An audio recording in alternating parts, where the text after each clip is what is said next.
This is what will happen in the United States if you allow all these schmucks to bring the country to crisis, to promise people all kind of goodies and the paradise on earth, to destabilize your economy, to eliminate the principle of free market competition, and to put a big brother government in Washington, D.C., who will promise lots of things. He will create false illusions that the situation is under control. Most of the American politicians, media, and educational system trains another generation of people who think they are living at a peacetime.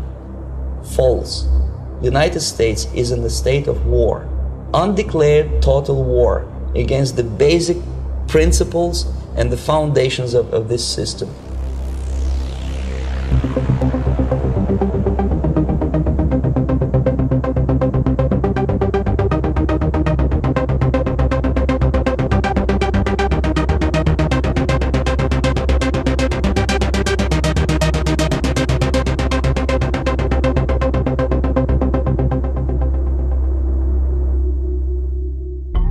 Mr. Bezmenov was born in 1939 in a suburb of Moscow. He was the son of a high-ranking Soviet Army officer. He was educated in the elite schools inside the Soviet Union and became an expert in Indian culture and Indian languages. He had an outstanding career with Novosti, which was the press arm or the press agency of the Soviet Union. It turns out that this is also a front for the KGB. One of his interesting assignments was to brainwash foreign diplomats when they visited Moscow. And he'll tell us a little bit about how they did this and how they planted information which eventually wound up in the press of the free world.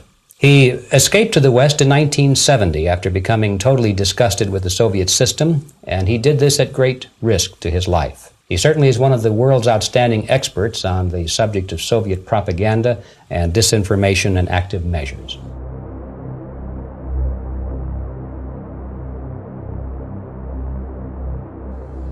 Ideological subversion is the process which is legitimate, overt, and open. You can see it with your own eyes. All you have to do, all American mass media has to do, is to unplug their bananas from their ears, open up their eyes, and they can see it. There is no mystery. There is nothing to do with espionage. The main emphasis of the KGB is not in the area of intelligence at all. According to my opinion and opinion of many defectors of my caliber, only about 15% of time, money, and manpower is spent on espionage as such. The other 85% is a slow process which we call either ideological subversion or active measures, активные мероприятия in the language of the KGB, or psychological warfare.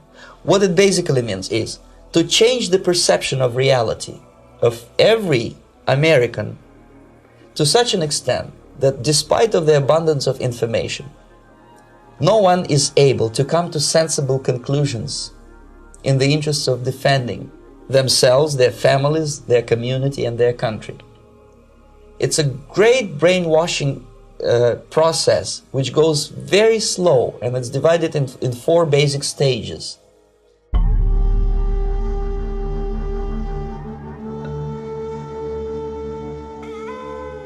The first one being demoralization. It takes from 15 to 20 years to demoralize a nation. Why that many years?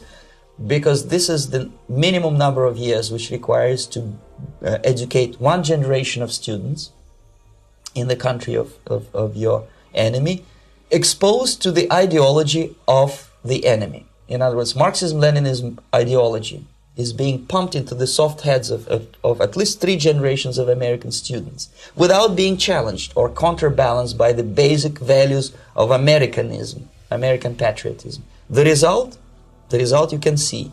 Most of the people who graduated in the 60s, dropouts or half-baked intellectuals, are now occupying the positions of power in the government, civil service, business, mass media, educational system. You are stuck with them. You cannot get rid of them. They are contaminated. They are programmed to think and react to certain stimuli in a certain pattern. You cannot change their mind, even if you expose them to authentic information, even if you prove that white is white and black is black. You still cannot change the basic perception and the logic of behavior. In other words, these people the process of demoralization is complete and irreversible. To get rid society of these people, you need another 20 or 15 years to educate a new generation of patriotically minded and common sense people who would be acting in favor and in the interests of the United States society. The psychological shock when they will see in future what the beautiful society of equality and social justice means in practice, obviously they will revolt. They will be very unhappy, frustrated people, and the Marxist-Leninist regime does not tolerate these people. They will join the links of dissenters. Dissidents. Yes.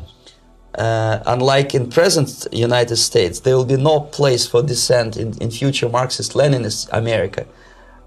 Here you can get popular like Daniel Ellsberg and filthy rich like Jane Fonda for being dissident, for criticizing your Pentagon. In future, these people will be simply squashed like cockroaches. Nobody is going to pay them nothing for their beautiful, noble ideas of equality. This they don't understand, and it will be greatest shock for them, of course.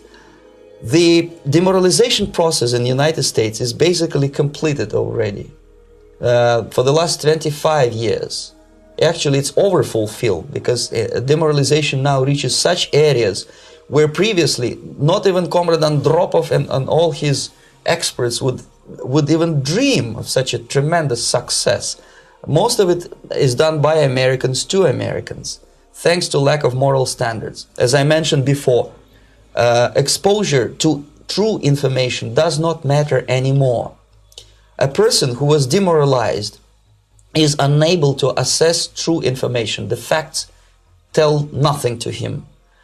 Even if I shower him with information, with authentic proof, with documents, with pictures, even if I take him by force to the Soviet Union and show him concentration camp, he will refuse to believe it until he is going to receive a kick in his fat bottom. When a military boot crashes his balls, then he will understand, but not before that. That's the tragic of the situation of demoralization. So basically, America is stuck with demoralization, and unless, even if you start right now, here, this minute, you start educating new generation of Americans, it will still take you 15 to 20 years to turn the tide of ideological perception of reality back to normalcy and patriotism.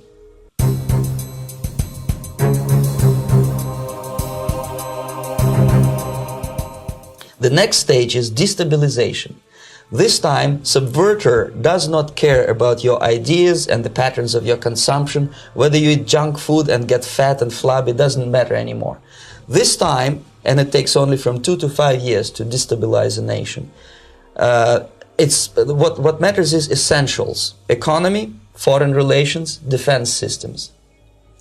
And you can see it quite clearly that in some areas, in such sensitive areas as defense and economy, the influence of Marxist-Leninist ideas in the United States is absolutely fantastic. I could never believe it 14 years ago when I landed in this part of the world that the process will go that fast.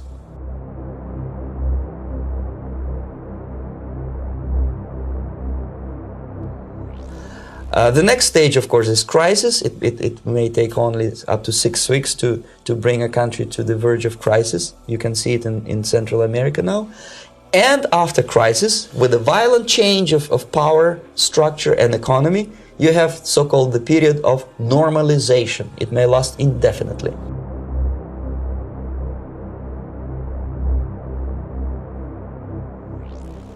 Normalization is a cynical expression borrowed from Soviet propaganda. When the Soviet tanks moved into Czechoslovakia in '68, Comrade Brezhnev said, "Now the situation in brotherly Czechoslovakia is normalized." This is what will happen in the United States if you allow all these schmucks to bring the country to crisis, to promise people all kind of goodies and the paradise on earth, to destabilize your economy, to eliminate the principle of free market competition, and to put a big brother government in Washington, D.C., with the benevolent dictators like Walter Mondale, who will promise lots of things, never mind whether the promises are fulfillable or not. He will create false illusions that the situation is under control. Situation is not under control. Situation is disgustingly out of control. Most of the American politicians, media, and educational system trains another generation of people who think they are living at a peacetime. False. United States is in the state of war. Undeclared total war against the basic principles and the foundations of this system. And the initiator of this war is not Comrade Andropov, of course. It's the system. However ridiculous it may sound, the world communist system or the world communist conspiracy, whether I scare some people or not, I don't give a hoot. If you are not scared by now, nothing can scare you. But you don't have to be paranoid about it. What actually happens now, that unlike myself, you have literally several years to live on unless the United States wake up. The time bomb is ticking. With every second, the disaster is coming closer and closer. Unlike myself, you will have nowhere to defect to, unless you want to live in Antarctica with penguins. This is it. This is the last country of freedom and possibility. Okay, so what do we do? What is your recommendation to the American people? Well, the immediate thing that comes to my mind is, of course, there must be a very strong national effort to educate people in the spirit of real patriotism, number one. Number two, to explain them the real danger of socialist, communist, whatever, welfare state, big brother government. If people will fail to grasp the impending danger of that development, nothing ever can help United States. You may kiss goodbye to your freedom, including freedoms to homosexuals, to prison inmate. All this freedom will vanish, evaporate in 5 seconds, including your precious lives. The second thing, the moment at least part of United States population is convinced that the danger is real, they have to force their government. And I'm not talking about sending letters, signing petitions, and all this beautiful, noble activity. I'm talking about forcing United States government to stop aiding communism from destroying whatever is left of the free world. And it is very easy to do. No credits, no technology, no money, no political or diplomatic recognition. So basic, two very simple, maybe too simplistic answers or solutions, but nevertheless, they are the only solutions. Educate yourself, understand what's going on around you. You are not living at the time of peace.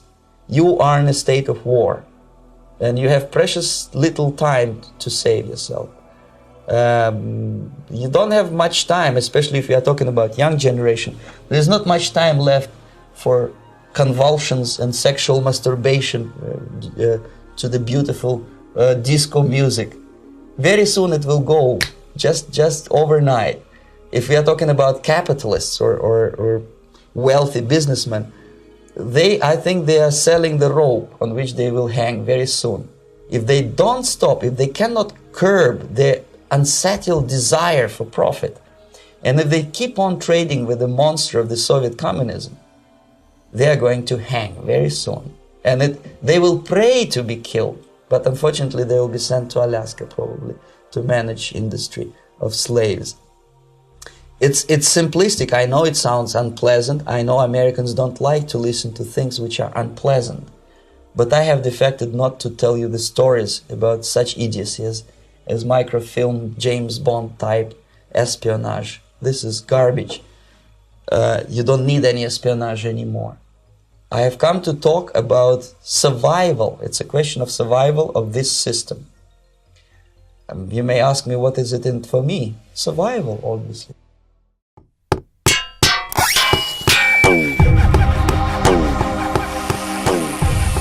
I was promoted to the position of public relation officer. You can see me here translating a speech by a Soviet boss. The occasion was commissioning of the refinery complex in Bihar, Barauni.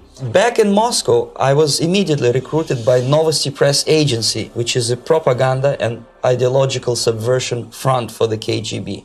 75% of the members of the Novosti are commissioned officers of the KGB. The other 25 are, like myself, co-opted agents who are assigned to specific operations.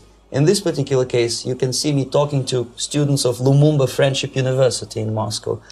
This is a huge school under the direct control of the KGB and Central Committee, where future leaders of the so-called national liberation movements are being educated and selected carefully. And some of them have this, for example, is a group of students from Lumumba. They don't look like students at all. They look more like military, and that's exactly what they were.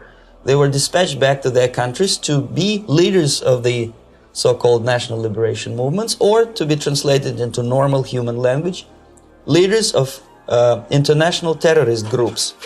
Another area of activity when I was working for the Novosti was to accompany groups of so-called progressive intellectuals, writers, journalists, publishers, teachers, professors of colleges.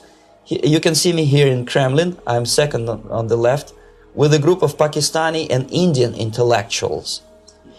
They pretended that they are actually being guests, VIP intellectuals, that they are treated according to their merits and their intellectual abilities. For us, they were just a bunch of political prostitutes to be taken advantage for various propaganda operations. This is how a typical conference in Novosti headquarters in Moscow looked like. Pay special attention to number of bottles on the table. This is one of the ways to kill the awareness or curiosity of foreign journalists. One of my functions was to keep foreign guests permanently intoxicated the moment they land at Moscow airport. I had to take them to the VIP lounge and toast to friendship and understanding between the nations of the world. Glass of vodka, then a second glass of vodka. And in no time, my guests would be feeling very happy. They would see everything in kind of pink, nice color. And that's the way I had to keep them permanently for the next 15 or 20 days.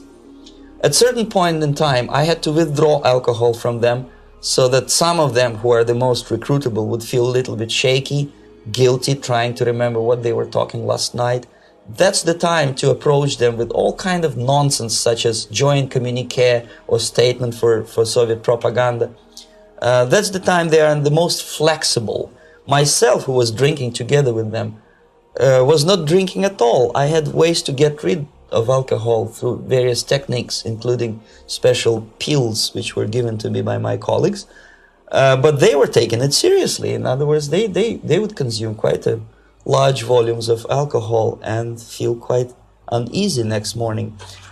In 1967, the KGB attached me to this magazine, Look magazine. A group of 12 people arrived to USSR from United States to cover the 50th anniversary of October Socialist Revolution in my country. From the first page to the last page, it was a package of lies, propaganda cliché, which were presented to American readers as opinions and deductions of American journalists. Nothing could be far from truth. These were not opinions. They were not opinions at all. They were the clichés which the Soviet propaganda wants American public to think that they think. If it does make any sense at all. It sure does, because from the viewpoint of the Soviet propaganda, although there are some subtle criticism of the Soviet system, the basic message is that Russia today is a nice, functioning, efficient system supported by majority of population. That's the biggest lie. And of course, American intellectuals and journalists from Look magazine elaborated on that untruth in various different ways. They intellectualized that lie. They found all kinds of justifications for telling lies to American public. Excuse me, it was partly your job to make sure that they got these ideas Yes. and accepted them as their own ideas. Right. Actually, even before they arrived to USSR, and they paid astronomical sum of money for that visit, they were submitted, this Novosti Press Agency developed so-called backgrounders, 20-25 pages of information and opinions which were presented to the journalists even before they bought their tickets to Moscow. They had to analyze the situation, and judging on their reaction to that backgrounder, the local Novosti representative or local Soviet diplomat in Washington, D.C. would assess whether they be given visa to USSR or not.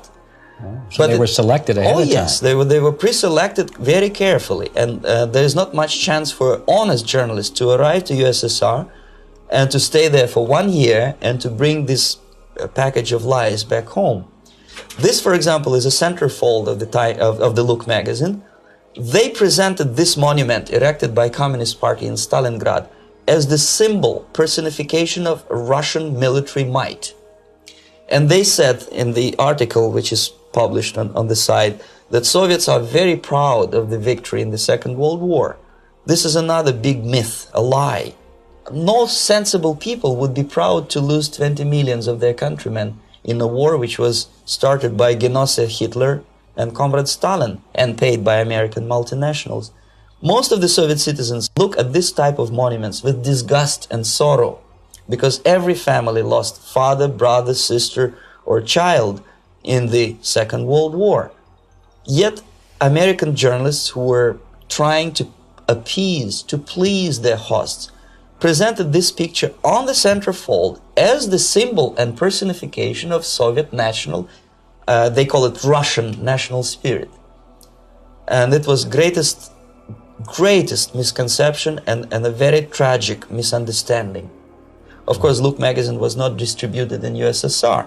The main audience was in United States. But I presume that many Americans, millions of Americans who were reading Look magazine at that time, had absolutely wrong idea about the sentiments of my nation, about what the Soviets are proud of and what they hate. This is a group, you see the same lady with the sword in Stalingrad. This is the group of journalists. Myself is in the center with the same devilish smile. And Mr. Philip Harrington is on the extreme left there with his camera. Many guests from various countries, in this particular case from Asia and Africa, were taken by me as a Novosti Press Agency employee for a tour across Siberia, for example. We would show them typical kindergarten, you see, nothing special by American standards, just nice children sitting, eating their breakfast or lunch. What they could not understand, that this is an exemplary kindergarten. This is not the kindergarten for average person or average family in USSR. You can see myself under the red spot in the middle there, with the same business-like expression. I'm doing my job. That's what I'm assigned to do, and that's what I was paid to do. But deep inside, I still hope that at least some of these useful idiots would understand that what they are looking at has nothing to do with the level of affluence in my nation.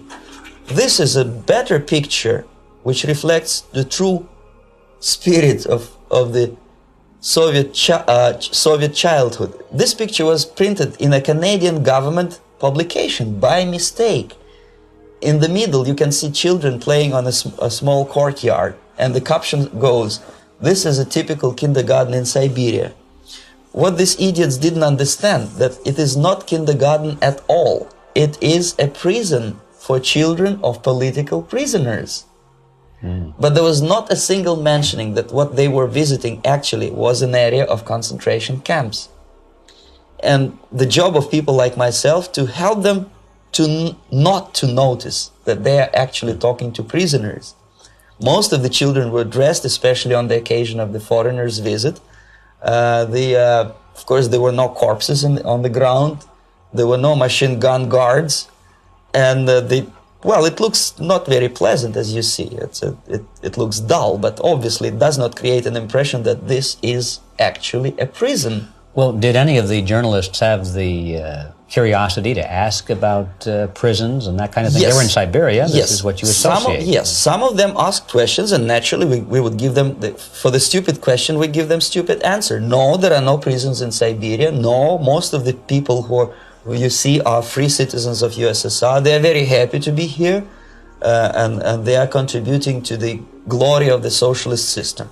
Most of them, we may discuss it later. What are the motivations of these people? Why would they stubbornly bring lies to their own population through their own mass media? I have various answers to this. There is not a single explanation. It's a complex of explanations. It's fear, pure biological fear. They understand that they are on the territory of an enemy state, a police state. And just to save their rotten skins and their miserable jobs, their affluence back home, they would prefer to tell a lie than to ask truthful questions and report truthful information. Second, most of these schmucks were afraid to lose their jobs because, obviously, if you tell truth about my country, you will not last long as a correspondent of New York Times or Los Angeles Times. They will fire you. What kind of correspondent are you? You obviously cannot find common language with Russians if they kick you out in 24 hours. So just by trying to be conformist to their own editorial bosses, they tried not to offend the sentiments of the Soviet administrators and people like myself. Deep inside, I hope they would insult my or offend my sentiments. Obviously, they preferred not to. Another reason, I refuse to believe it, but obviously, there is another reason. Obviously, it's a greed. These people earn a lot of money. When they come back to USA, they claim that they are experts in my country. They write books which sells in million copies, titled like Russians, The Truth About Russia. Most of it is lie about Russia. Yet they claim to be Sovietologists. They play back myth about my country, the propaganda cliches. Yet they stubbornly resist the word of truth. If a person like Solzhenitsyn is either defecting or kicked out of USSR, they try all their best to discredit him and to discourage him. I don't have much chance to appear on national network with a true story about my country. But a useful idiot like Hendrik Smith or Robert Kaiser, they are big heroes. They come back from USSR. They say, oh, we were talking to dissidents in Russia. Big deal. Soviet dissidents are chasing American correspondents in the streets, and they are cowardly escaping from these contacts. For some strange reason, if you want to know more about Spain, you refer to Spanish writers. If you want to learn more about French, you read French writers. Even about Antarctica, I bet you would read Penguins. Only about the Soviet Union, for some strange reason, you read Hendricks and Schmendricks and all kind of Kissingers, because they claim that they know more about my country. They know nothing, or next to nothing, or they pretend that they know more than they actually do.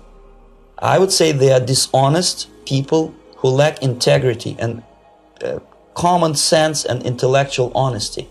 They bring back all kind of stories like that. A kindergarten in Siberia. Omitting the most important fact, it's a prison for children of political prisoners. Another greatest example of monumental idiocy of American politicians. Edward Kennedy was in Moscow, and he thought that he is a popular, charismatic American politician who is easygoing, who can smile, dance at the wedding in Russian Palace of Marriages. What he did not understand, or maybe he pretended not to understand, that actually he was being taken for a ride. This is a staged wedding, especially to impress foreign media or useful idiots like Ed Kennedy. Most of the guests there, they had security clearance, and they were instructed what to say to foreigners. This is exactly what I was doing. You can see me in the same damn wedding palace in Moscow where Ed Kennedy was dancing here. You see, smiling. He thinks he's very smart. From the viewpoint of Russian citizens who observe this idiocy, he's narrow-minded, egocentrical idiot who tries to earn his own popularity through participation in propaganda farces like this. Here you can see myself. On the right, again, exemplary Soviet bride. On the left, 3 journalists from various countries, Asia, Africa, and Latin America. Obviously, they enjoying the situation. They will go back home and write the reports. We were present on a regular Soviet wedding. They were not present on a regular Soviet wedding. They were present, they were parts of a farce, of a circus performance. Another thing which I had to sometimes risking my life to explain to foreigners. Time magazine, for example, is very critical of South African racist regime. The whole article was dedicated to the shameful internal passport system where blacks are not allowing to live with whites. For some strange reason, for the last 14 years since my defection, nobody wanted to pay attention to my passport. This is my passport. It also shows my nationality, and it has a police rubber stamp, which is called propiska in Russian language, which assigns me to a certain area of residence. I cannot leave that area, same way as this black man cannot leave the area in South Africa. Yet we call South African government racist regime. Not a single Jane Schmonda or Fonda is brave enough, courageous enough to come to media and say, look, this is what happens in USSR. I send a copy of my passport to many American liberals and civil rights defenders and all the other useful idiots. They never bothered to answer me back. This shows what kind of integrity, what kind of honesty these people are. They are a bunch of hypocrites. This is the first stage of befriending a professor. You can see myself on the left with the same James Bond smile. On the right is my KGB supervisor, Comrade Leonid Mitrokhin, and in the middle a professor of political science in Delhi University. The next stage would be to invite him to a gathering of Indo-Soviet Friendship Society. There he is sitting next to his wife before he is being sent to USSR for free trip. Everything is paid by the Soviet government. He was made to believe that he is invited to USSR because he is a talented, sober-thinking intellectual. Absolutely false. He is invited because he is a useful idiot, because he would agree and subscribe to most of the Soviet propaganda cliché. And when he is coming back to his own country, he is going for years and years to teach the beauties of Soviet socialism to newer and newer generations of his students, thus promoting the Soviet propaganda line. The KGB was even curious about this gentleman. It may look innocent. Maharishi Mahesh Yogi, a great spiritual leader, or maybe a great charlatan and crook, depending on from which side you're looking at him. Beatles were trained at his ashram in Hardwar in India how to meditate. Mia Farrow and other useful idiots from Hollywood visited his school, and they returned back to United States absolutely zonked out of their minds with marijuana, hashish, and crazy ideas of meditation. To meditate, in other words, to isolate oneself from the current social and political issues of your own country, to get into your own bubble, to forget about troubles of the world. Obviously, KGB was very fascinated with such a beautiful school, such a brainwashing center for stupid Americans. I was dispatched by the KGB to check what kind of VIP Americans attend this school. I was trying to get enrolled in that school. Unfortunately, the Maharishi Mahesh Yogi asked too much. He wanted $500 American for enrollment. But my function was not actually to get enrolled in the school. My function was to discover what kind of people from United States attend this school. And we discovered that, yes, there are some influential members of family, public opinion makers of United States who come back with the crazy stories about Indian philosophy. Indians themselves look upon them as idiots, useful idiots. To say nothing about KGB, who looked at them as extremely naive, misguided people. Obviously, a VIP, say a wife of a congressman or a prominent Hollywood personality, after being trained in that school, is much more instrumental in the hands of manipulators of public opinion and KGB than a normal person who understands, who looks through this type of fake religious training. Why would they be more susceptible to manipulation? I just mentioned that because, you see, a person who is too much involved in introspective meditation. You see, if you carefully look what Maharishi Mahesh Yogi is teaching to Americans, is that most of the problems, most of the burning issues of today can be solved simply by meditating. Don't rock the boat. Don't get involved. Just sit down, look at your navel and meditate. And the things, due to some strange logic, due to cosmic vibration, will settle down by themselves. This is exactly what the KGB and Marxist-Leninist propaganda wants from Americans, to distract their opinion, attention, and mental energy from real issues of United States into a non-issues, into a non-world, non-existent harmony. Obviously, it's more beneficial for the Soviet aggressors to have a bunch of duped Americans than Americans who are self-conscious, healthy, physically fit, and alert to the reality. Maharishi Mahesh Yogi obviously is not on the payroll of the KGB. But whether he knows it or not, he contributes greatly to demoralization of American society. And he's not the only one. There are hundreds of those gurus who come to your country to capitalize on naivete and stupidity of Americans. It's a fashion. It's a fashion to meditate. It's a fashion not to be involved. This picture shows the part of the building of USSR embassy and my supervisors. On the left is Comrade Mehdi, an Indian communist, and on the right, Comrade Mitrokhin, my supervisors in the secret department of research and counter-propaganda. It has nothing to do with either research or counter-propaganda. Most of the activity of that department was to compile huge volume of information on individuals who were instrumental in creating public opinion. Publishers, editors, journalists, actors, educationalists, professors of political science, members of parliament, representatives of business circles. Most of these people were divided roughly in two groups. Those who would toe the Soviet foreign policy, they would be promoted to the positions of power through media and public opinion manipulation.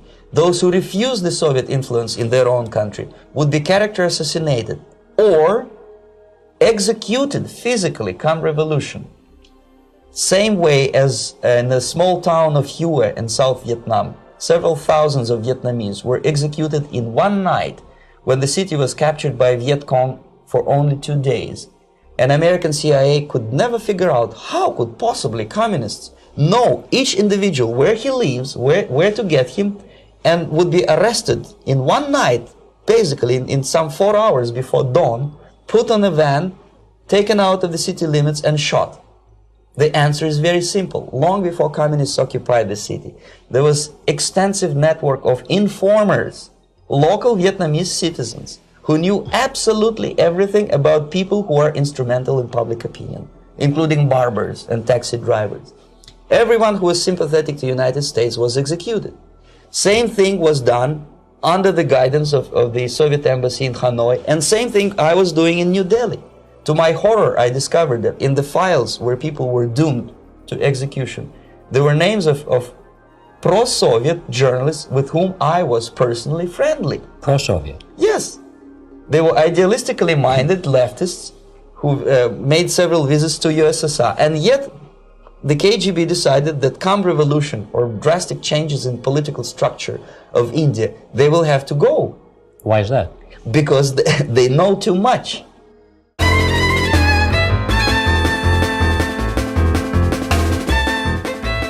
You see, the useful idiots, the leftists who are idealistically believing in the beauty of Soviet socialist or communist or whatever system, when they get disillusioned, they become the worst enemies. That's why my KGB instructors specifically made a point, never bother with leftists. Forget about these political prostitutes. Aim higher. This was my instruction. Try to get into large circulation, established conservative media. Rich, filthy rich movie makers, intellectuals, so-called academic circles, cynical, egocentric people who can look into your eyes with angelic expression and tell you a lie. These are the most recruitable people, people who lack moral principles, who are either too greedy or too suffer from self-importance. They feel that they matter a lot.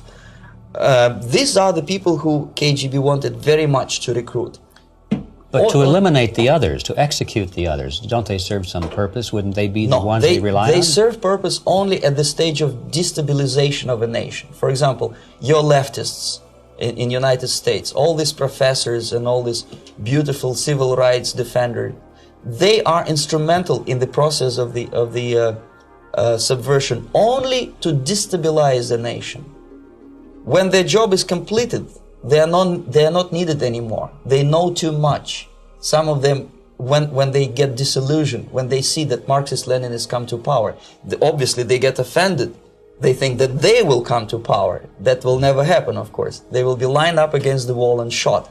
But they may turn into the most bitter enemies of Marxist-Leninists when they come to power. And that's what happened in Nicaragua. You remember most of these former Marxist-Leninists were either put to prison or one of them split, and now he's working against Sandinistas. It happened in Grenada when Maurice Bishop was already a Marxist. He was executed by a new Marxist who was more Marxist than this Marxist. Same happened in Afghanistan when first there was Taraki, he was killed by Amin, then Amin was killed by Babrak Karmal with the help of KGB. Same happened in Bangladesh when Mujibur Rahman, very pro-Soviet leftist, was assassinated by his own Marxist-Leninist military comrades. It's the same pattern everywhere. The moment they serve their purpose, all the useful idiots are either be executed entirely, all the idealistically minded Marxists, or exiled or put in prisons, like in Cuba. Many former Marxists are in Cuba, in prison. So most of the Indians who were cooperating with the Soviets, especially with our Department of Information of the USSR Embassy, were listed for execution. The immediate impulse to defect was Bangladesh crisis, which was described by American correspondents as Islamic grassroots revolution, which is absolute baloney. There was nothing to do with Islam, and there was no grassroots revolution. Actually, there are no grassroots revolutions, period. Any revolution is a byproduct of a highly organized group of conscientious and professional organizers, but has nothing to do with grassroots.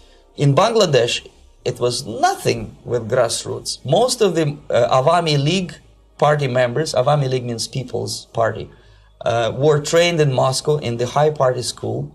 Most of the Mukti Fauj leaders, Mukti Fauj in Bengali means People's Army, same as SWAPO and all kind of liberation armies all over the world, the same bunch of useful idiots.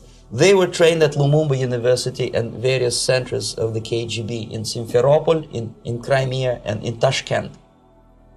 So when I saw that Indian territory is being used as a jumping board to destroy East Pakistan, I saw myself thousands of so-called students traveling through India to East Pakistan, through the territory of India, and Indian government pretended not to see what's going on. They knew perfectly well, the Indian police knew it, the intelligence department of Indian government knew it, the KGB of course knew it, and the CIA knew it.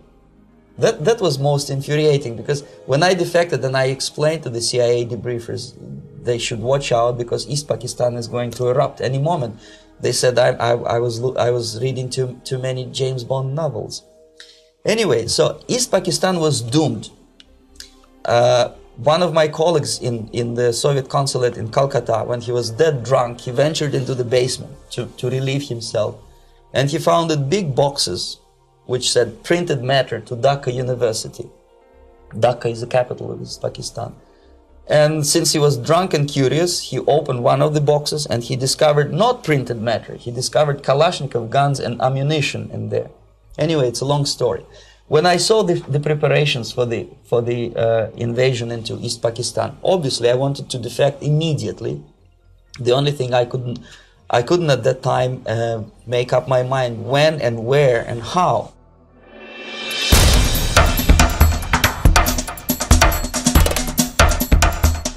One of the reasons not to defect was, as you can see, I was living in relative affluence.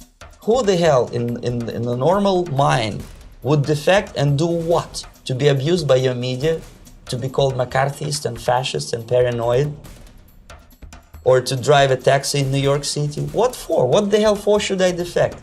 To be abused by Americans, to be insulted in exchange for my effort to bring the truthful information about impending danger of subversion. As you can see, I was living in quite a comfortable conditions next to swimming pool, where Indians were not allowed, by the way. I was highly paid expert in propaganda. I had my family. I was respected by my nation. My career was cloudless. The third reason, how to defect with the family.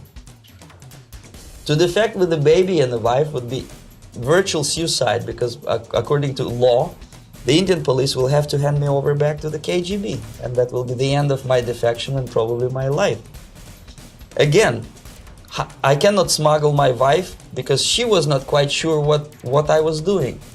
She was not that idealistically involved, and she was definitely not in the total picture of what I was doing for the KGB. She would be shocked if I put her in my van and drive her to the American embassy or elsewhere. That would be a greatest danger. So again, I had to defect in such a way that my defection would look as simple disappearance. And there were many cases like that when the Soviet agents simply disappeared, either killed in action or, thanks to their curiosity and their close contacts with radicals, some of them were killed by the Marxists, by the way. It happened in many African countries when the Soviet KGB were killed by Africans themselves. Not because they hated Marxism-Leninism, but because they were simply trigger-happy bunch of unruly characters. If you give them a machine gun, they will shoot. And some of the Soviets obviously were not careful enough to protect themselves, and they got into embarrassing situations when they were shot at the crossfire between factions of so-called liberation movements. Anyway, so I decided, as I said, to study the counterculture. I decided this probably would be the best way to disappear. I socialized with characters like this on the left. You see, he's a barefoot American hippie. It took me quite a long time to study exactly what they were doing and how to mix with them. But eventually I did it. Most of Indian newspapers carried my picture and promise of 2,000 rupees for information about my whereabouts. But they were looking for the wrong person, because they obviously tried to stop a young Soviet diplomat in white shirt and tie, and this is how I looked at the time of defection. Nobody could possibly think that a Soviet diplomat would be as crazy as to join a bunch of hippies. That's you. Yes, travel India and smoke hash. So I made it literally almost like a Hollywood-style detective story. From under the nose of the KGB in Bombay airport, I landed the plane and I flew to Greece, where I was debriefed by the CIA.